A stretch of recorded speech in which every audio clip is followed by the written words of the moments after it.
There's a major partisan clash on Capitol Hill less than 1 month into the new Congress. Two Democrats are railing against Republican House Speaker Kevin McCarthy after he denied their appointments to the House Intelligence Committee.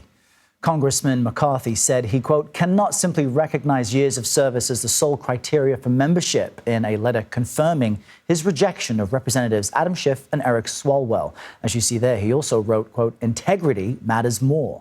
But Congressman Schiff and Swalwell are pushing back against the decision. Schiff is condemning the move as, quote, petty political payback, and Swalwell argues it's based on a false claim made against him.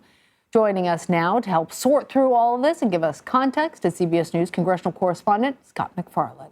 Scott, break down why House Speaker Kevin McCarthy, after that long-fought battle, is now taking this move to oppose the appointment of Congressman Schiff and Swalwell to a really important committee. And why do Democrats think that this decision is unjust? Oh, this battle is both acrimonious and has been inevitable from the start. What Kevin McCarthy is doing is blocking two Democratic members from one of the committees he has say over, the House Intelligence Committee. And as the name indicates, it's a uniquely powerful committee, one that gets to review secret information, America's secrets.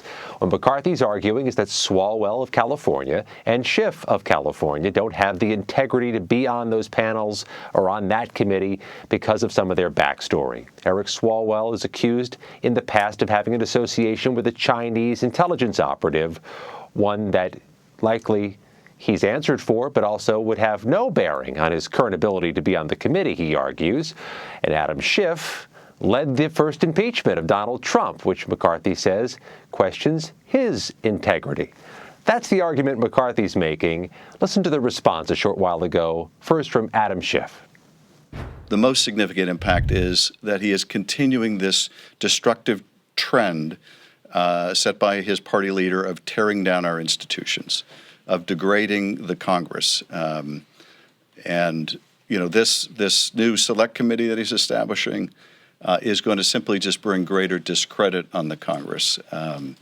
And that's our paramount concern.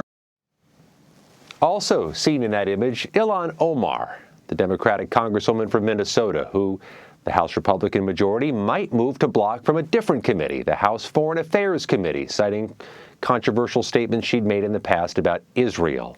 But all of this felt inevitable because there is still bad blood about some Republicans being blocked from that House Select January 6th committee. And here we are in what often happens in the U.S. House, in the middle of both sides claiming hypocrisy and both sides pointing fingers. Yeah. So, Scott, I mean, you mentioned why the House Intelligence Committee is such an important panel and with what it can do. So to your point, didn't we expect that there would be these types of disagreements from Democrats on who Kevin McCarthy would allow to be seated and appointed, considering the history, the recent history?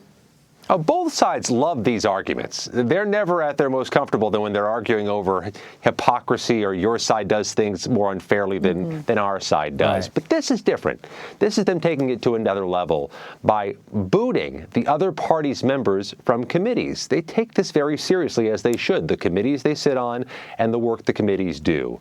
And we saw this last Congress when the U.S. House voted to pull Marjorie Taylor Greene off of committees, in part because of her statements denying 9/11. But that required a full House vote. Republicans, in some number, voted to pull her as well.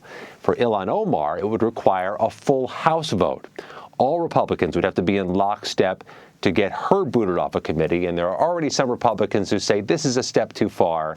Refer things to the Ethics Committee, go through a process, but don't be kicking other parties' members off panels. But that's the politically toxic moment we're in, and this is how it's manifesting itself this week. All right, Scott MacFarlane joining us from Washington. We appreciate it.